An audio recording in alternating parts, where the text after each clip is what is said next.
At the Idkar Mosque, one of Xinjiang's holiest sites, it is a symbol of earthly authority that flies from the roof.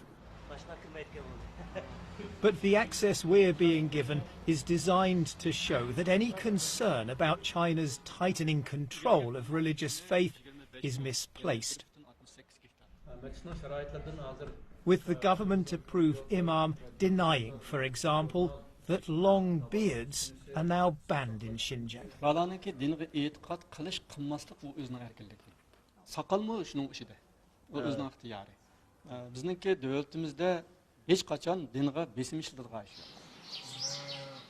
When we break away from our official tour, however, along with the locked and deserted homes, we find clear evidence of the suppression of Islamic customs and beliefs.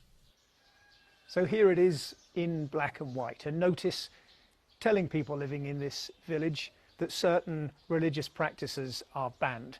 At this point here at number 10 says that the wearing of long beards for young men is not to be allowed. Close by, we find one of Xinjiang's many re-education camps into which hundreds of thousands of Uyghurs, Kazakhs and other Muslim minorities have disappeared. And there's this. Right across the region, mosques are being destroyed. Over the past 2 years in cities, towns and villages, dozens of religious sites once clearly visible on satellite images have been turned into patches of bare earth.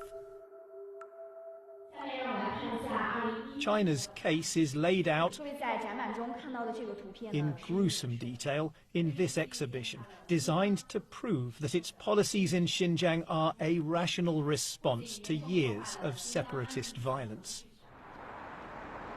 But access becomes far harder when we try to independently film the effects of those policies in the city of Keria.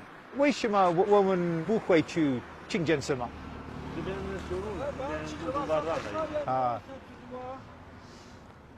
So I asked if we can get to the mosque. He says that the road is closed. We think it's only just been closed moments before our arrival. We've seen a number of other people on motorbikes, scooters, some cars as well, stopping and asking why they can't get through.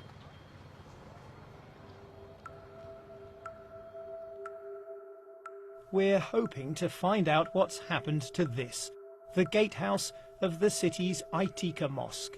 Its distinctive shadow shows it was still standing in late 2017, but now it's gone, overwhelmed by the surrounding commercial development. We managed to get close enough to film some of the building work.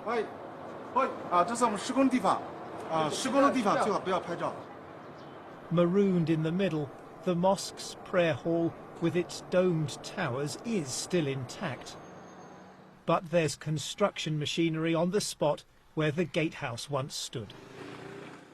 Nearby, traditional Uyghur neighbourhoods are being demolished too. The old homes are visible in this image from 2 years ago. Whole swathes have disappeared just a few months later. This patch of land encapsulates perfectly the two driving forces of modern China: political stability and economic development.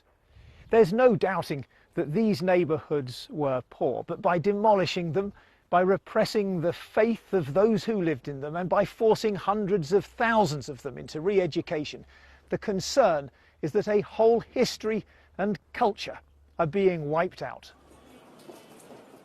In 2015, we filmed the crowds, young and old, turning up to pray at the Idkar Mosque. Beards were easy to spot. 4 years on, the faces are clean shaven. And this is the scene just before prayer time. Inside, a few elderly men gather in silence. Isn't the truth that what we've just seen is proof that China has suffocated Islam in this region? ilgari haqiqatan ko'pdi. Nima uchun ko'pdi desa, u vaqtida hamda menda ish o'rnidan ta'minlaydigan ish yo'q. Lekin xalqlarning turmushi namorat, o'rta yoshliklar ish emgak bilan va tijorat bilan, hunar kasb bilan shug'ullanyapti. Shunda bo'lgandan keyin kunduzi ular tijorat qiladi yoki hunar kasb yoki xizmat qilganlik uchun bu yakil namoz o'qiydigan vaqti yo'q. Until recently, this place was the vibrant heart of a deeply devout society. Now, there's almost no one left.